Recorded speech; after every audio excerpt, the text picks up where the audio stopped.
right, so we've talked about risk management and the associated concept of risk management for this next lesson. So we're going to do a little bit of a mind down into 7 areas and 3 particular areas of exposure to liability. So hang in there with me. These can get a little bit mind-bending, but as we kind of walk through them, you'll be able to see some of the probability and impact pieces from the earlier lesson in this module. So employee liability, we've touched on that. This is going to be everything from slips and falls and occupational health and safety through to human resources practices, very important parts of the whole concept of liability is that whole human piece. And often we serve people and we also employ people and we have people who are volunteers. So, you know, whether your organization has 10 employees and 3 volunteers and a board of 5, or whether it has 10 times or 100 times each of those, it doesn't matter. This is a huge area of liability exposure. It's number 1 on my list for a very important reason, because it's a really big deal.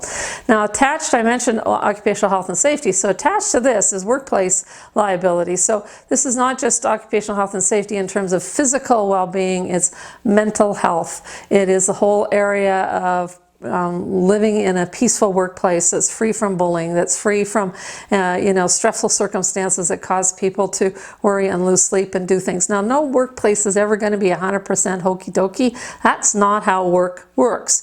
However, the reality is that we can do things that actually improve our situation, our working environment, and the expectation is, as an employer, that you will do your very best to keep people safe, to have a healthy, responsive, as stress-free a workplace as you possibly can, and that things that happen are dealt with in supportive ways so that we leave our employees feeling like bad stuff can happen at work, but hey, at least someone had my back. At least someone gave me the support that I needed. Civil liability is an area of law that is absolutely specific, but it says that we have whole bunches of liability as citizens, that as we go about our work, as we go about our day, there are certain things that we must do honestly and forthrightly, and we have liability if we are not taking care of our responsibilities in that area. Criminal liability, clearly we have a responsibility to safeguard. We all know the scary headlines that come forward where employees steal money, where organizations conspire to take things, where things are not dealt with in a forthright and above board and legal kind of fashion. So criminal liability is a piece of this. It's not a frequent piece, nor is civil liability, but we certainly have exposure in that area, so it's worth understanding and knowing more about our liability in those areas. Statutory liability. Statutes are the things that governments write for rules, and so the regulations that they write are binding on us. So we have provincial, federal, state, municipal laws and regulations that we must abide by. And so this is critical because we need to understand what those are first and then make sure that we are complying. Tax liability does not probably cover us so much in the not-for-profit sector, but sometimes we pay taxes on certain things. For example, in Canada we have goods and services taxes, we have state and provincial taxes, in Canada we have harmonized sales taxes, and so those things are things that we have to remit. We also have responsibilities to have withholdings that come from our employees that we have to remit, so there can be some tax liability for us there as not-for-profit, mainly in the employment area.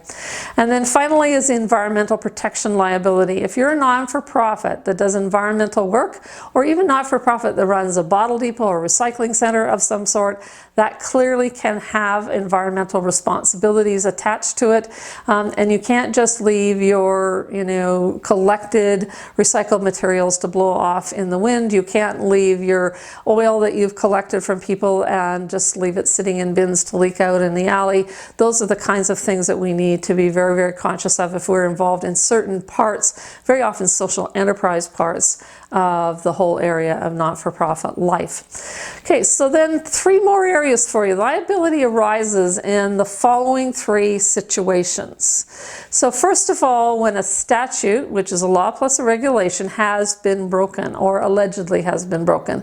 The consequences of breaking a law then are you can pay a fine, you might have restrictions placed on one or more rights or privileges that you have, so you may lose a license for something, you might no longer be able to function in some aspect of your organization, or at the very worst, someone may in fact be imprisoned. So the second situation that can arise is when legal or enforceable contract is breached or violated. We see this one when we have contracted employees, and we also see it when we're working with contractors who provide a service in exchange for a fee. So the consequence of breaching or violating a contract are, we can first of all correct the breach through some form of performance or service, so we can pay the money that's owed, or the contractor can complete the work that we are holding back, and then we will pay the money that is owed, and then potentially by some form of financial compensation. And so this doesn't happen, again, a whole lot in the nonprofit world, but I never presume to know who's watching this video, and you may have your own stories, which, by the way, fire them off to Paula MacLean at learningforleaders.ca. I'm always interested in hearing stories around this whole area. It's a real area of interest for me. So if you have examples that you would like to share with me that where this is a breach of contract situation, that's entirely fine with me. Just fire them off, and I'll be happy to read them, and we'll comment and send you an email back. And then the third situation that can happen is when an act or a failure to act, so this is an omission and a commission, or a commission and an omission, so things that did happen or things that didn't happen, intentionally or unintentionally, so it doesn't have to be ill-intended, causes injury or damage to a person. So the consequences of the injury or damage is usually the payment of financial compensation. So this relates to malfunctioning equipment, staff that are not acting in due diligence and watching for the safety and well-being of a participant or someone involved in your services.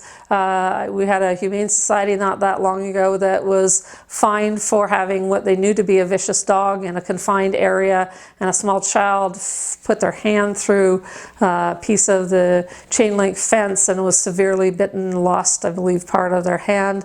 And the family of this particular child sued the Humane Society and won their lawsuit because they knew that the dog was vicious and it should not have been in that environment. So this is an example of a failure to act, because that dog should have been in a secured space where no child or no human being could have come in contact with that, and the dog was clearly not.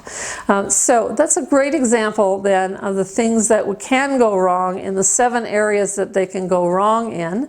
And please do the next learning assignment, and I'm going to bug you one more time, is that the learning doesn't come from watching the videos or hearing the things that I say. It comes from actually changing your practice. So from the list of the 7 potential areas, which ones are most likely important to your organization? This will help you take you back to the first lesson. Where are our greatest probability or likelihood of risk, and where is the greatest impact? So it'll help us with priority setting. And the second one is that what could your board or your senior managers do to mitigate those risks identified in those areas? This is a good group conversation. It's kind of a hard one to do on your own, but by all means take a run at it if you're watching this video on your own. All right, and please follow along and join us for the next lesson.